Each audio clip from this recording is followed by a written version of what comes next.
Hey guys, welcome back to another one. So, I need to preface this with the fact that there's about 2 weeks in between when I filmed the Conjuring 2 video and then when I'm filming this.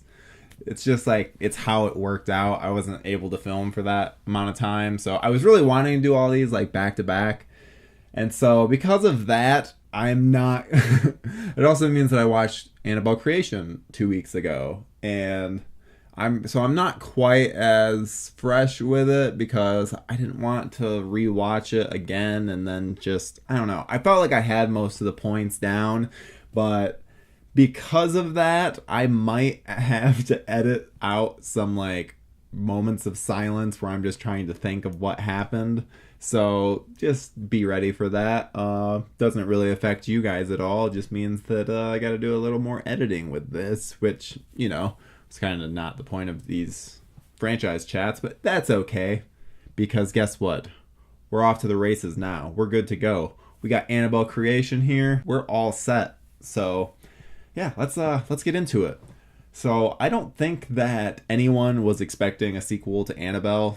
Just didn't seem likely. It, especially at the time, it really just kind of seemed like, well, Annabelle, we tried, but nothing really, it didn't work out. Just try another one. So it seemed like they would just do a different, like, relic from the Warrens' little spook room. Which, by the way, is there a fucking name for that? I feel like I keep calling it something different every time, but I don't know. The Warrens' artifact room. That I thought that they would just pull another one from there, which, I mean, there's so many of them. Then again, I've said in other videos, that's one of the exciting things about this series is just the potential with that. And, you know, I was really hoping that they would do that. So then when they announced Annabelle Creation, it was very, very confusing. Even more confusing was the fact that it was called Annabelle Creation and was said to be a prequel to Annabelle. So you're just like, wait, what? I thought we got the origin story for the Annabelle doll. So yeah, they'd honestly though, they did a good job with that, especially with subverting expectations. Especially, holy shit. So the film opens up with the family that ends up taking in the orphans, which is the crux of our whole movie. But this is like 10 years before that. At least I think it's about 10 years. And they still have their daughter, little Annabelle, and holy shit. There are a few scenes where I'm like, oh no, oh. When the dad's changing the tire and you just see that girl go for the lug nut while the truck is coming up. Oh, thinking about that scene right now even just like raises my heart rate, where I can only imagine a parent watching that because it's fucking terrifying. Absolutely terrifying. I feel like it's everyone's worst nightmare. And the craziest thing with this is not like 2 days later, when I was coming home from one of my jobs, there was a mom out with her two kids, like shoveling snow, and this kid went like way out into the street to throw something, and that's all I could picture of just like, oh my god, because he like even came out from behind a car, and all I could think was like, all it takes is someone coming the other way and just being a little like just on the line, still in their lane, but just on the line. That would have been enough to hit him. So that scene, oh my god, I keep like replaying it over in my head over and over because it's just crazy. Which, by the way, craziness. The only reason I'm even mentioning this is because my mom likes to mention it all the time. Is that the little girl that plays Annabelle is a family friend of ours, so that's cool. Got a little bit of insight into just how the movie went through that. So that was pretty sweet. And so I always get a kick out of whenever I see her in the film, just because it's like, oh hey, I don't really know her, but she's a family friend. So it's just cool. You know, I watch millions and millions, not millions. I watch thousands and thousands of films that where it's like I don't have any connection to it, so it's just cool, even if it's a very like very distant connection. But yeah, she does a great job, and I like that it's Miranda Otto is the mother. Which, to be fair, I was really excited that she was in this movie, and which just kind of led to a bit of disappointment when I realized that even though she's in the movie, she's like not really in the movie. She probably worked a total of like 3 days on this. She shows up. She's at the beginning. They have like a flashback at one point, and then she shows up at the end. Otherwise, she's just not really in the film, which sucks because she could have really knocked this out of the park if she was in like the mother role from the Conjuring films where there's actually a little more meat to it. But I still got a kick out of her, and I think that she has the best death in the whole film, despite the fact that it's not on screen. And that's actually another thing that's pretty crazy, is that the movie doesn't really feature that much in terms of deaths. It's literally just the family that ends up dying.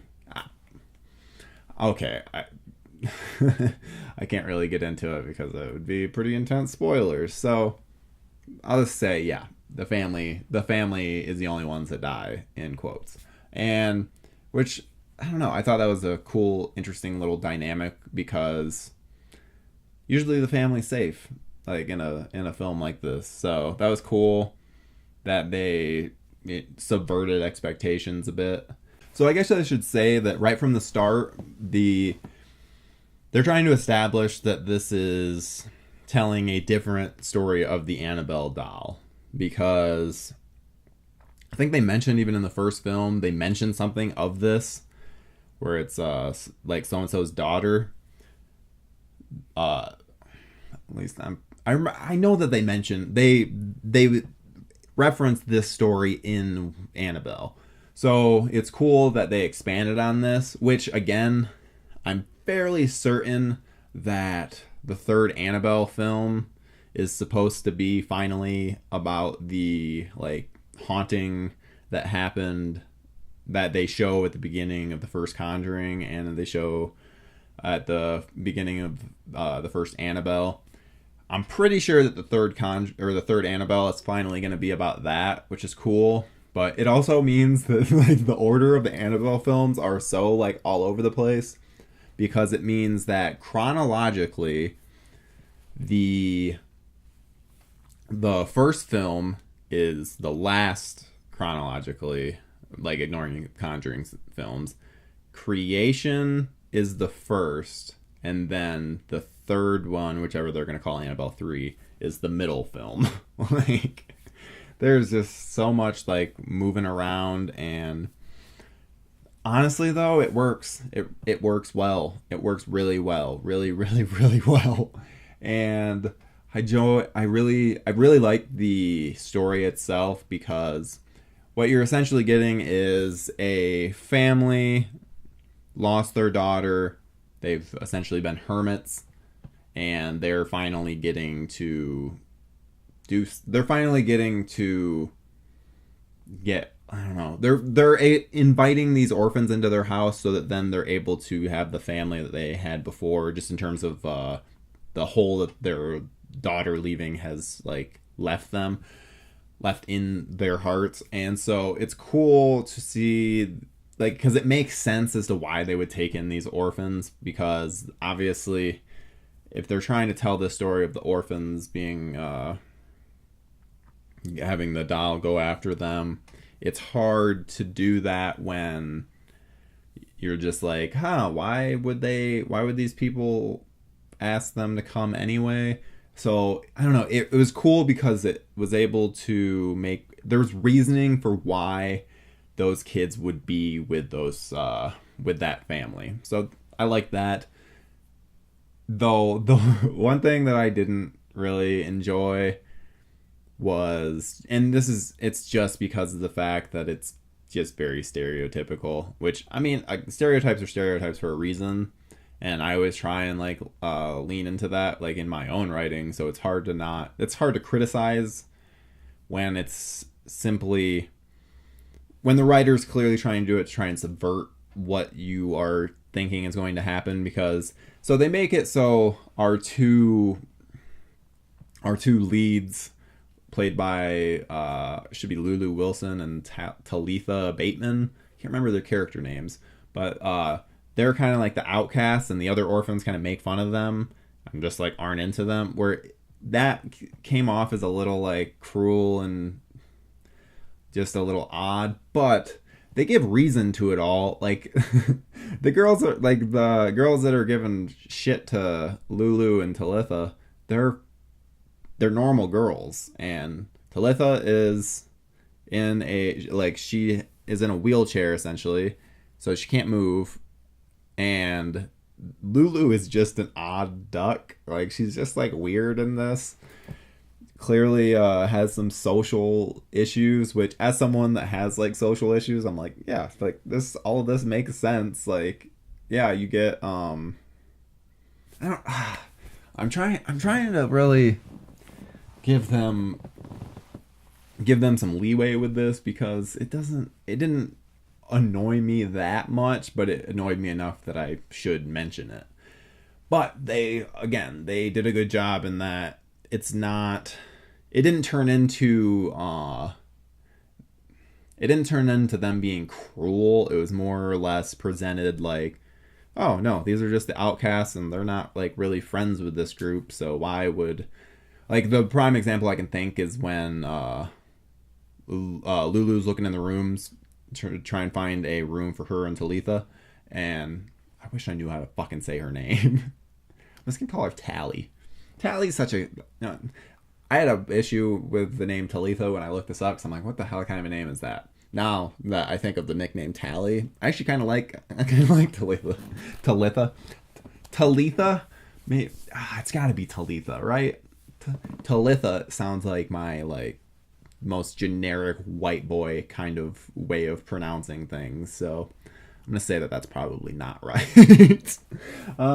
Yeah, I really liked their performance. Oh, I fucking almost didn't even go into what I was gonna say about that. So they're like, she's looking for rooms, and the girls are like, no, these are for so and so. Where it's like, in the moment it seems kind of cruel, but when you think about it more, you're like, oh, well, yeah, if these four are friends, and then like these other two aren't really friends with the four, obviously the four would want the room that has 4 beds rather than splitting that up and have. I get it. Like, it makes sense. They did a good job having it make sense. So it's hard to be that annoyed by it, but again, it's still just like, I didn't need them to be such outsiders. But again, maybe that was their way of like sectioning off those girls and like separating them from the others, but ultimately it didn't really matter, and it wouldn't have mattered if they were just like, oh hey, Lulu found a room that has a bunk bed where obviously it's just like 2 people, so it's perfect for those 2, which I mean they could have easily done. So I don't really fully understand why they made the girls seem cruel, which like maybe no, that wouldn't make sense, because I was like, oh, maybe they did it so then we got some satisfaction when the demon was going after the girls later, but the demon doesn't get any of those girls. Like, those girls end up being perfectly fine, so they get haunted, but it's not like any of them get taken out, so that was just weird choice.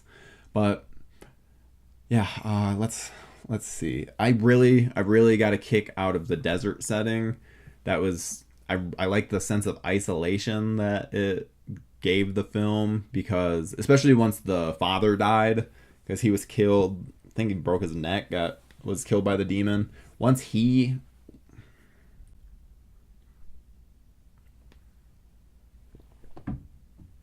I like don't even know why the fuck I was doing that mid thing. I'm like, oh, I need coffee, and I'm even mid talk.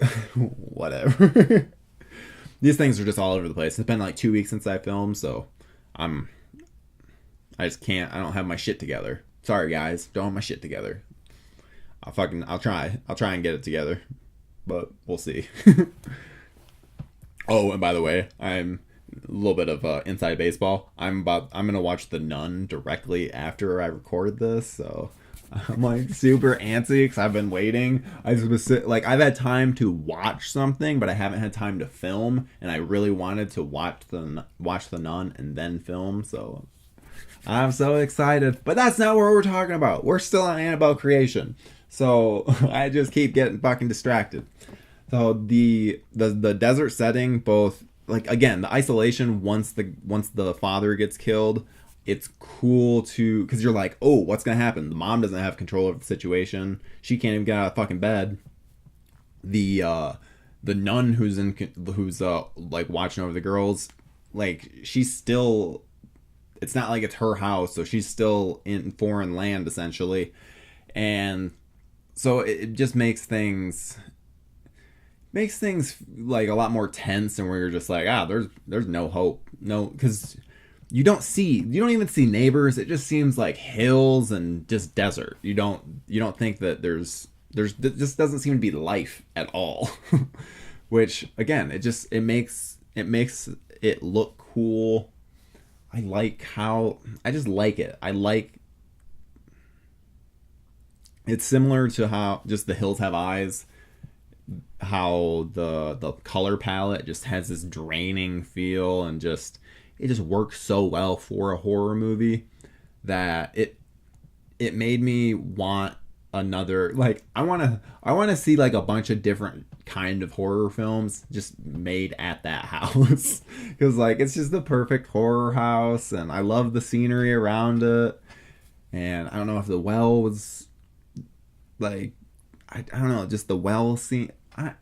Everything about that house is just cool. Just cool. They did a good. It's the perfect horror house, which is kind of the theme for the Conjuring series, and that they just really are able to nail down the horror looks, which is awesome because obviously not everything can manage that. Now, one thing, and I don't think like it's hard for me to be able to tell if other people still had the same connection that I did, because a film that came out before Annabelle Creation that was very big in the horror world was actually Ouija Origin of Evil, and it kind of follows a similar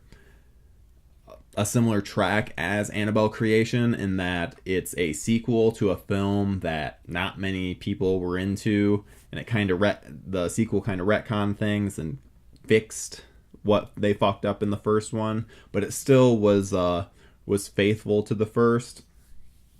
And so the child that gets possessed in Ouija Origin of Evil is actually Lulu Wilson. And so when you're watching this movie and it's set up where it's clearly the demon's starting to haunt them, and Lulu Wilson actually gets quite a bit of screen time where they kind of play a bit of like, ooh, which one is the demon going after?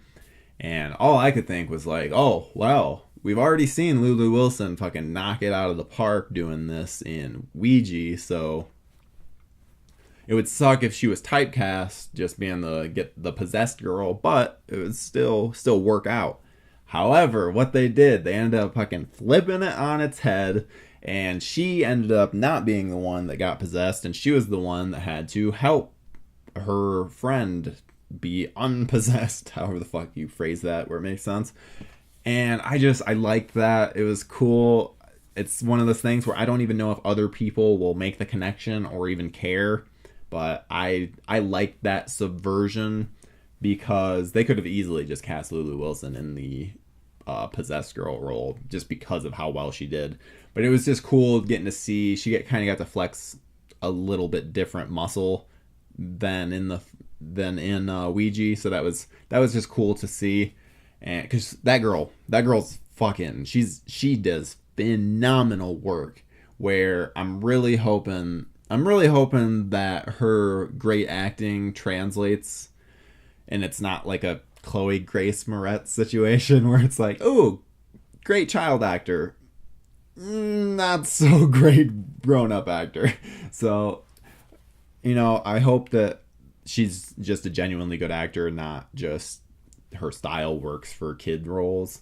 But I don't think that's the case. She seems extremely talented, and everything that I've seen her in is just fucking just blown me away. So really, really can't wait to see where her career goes. And I'm really, really hoping that it's not just a coincidence that she did like these two horror movies back to back, and hopefully she ends up coming back to the genre and doing quite a bit, because I mean, even fucking apparently you can become a scream queen at like 10 years old, because that's practically what she became. Everyone was all about Lulu Wilson. She fucking killed it.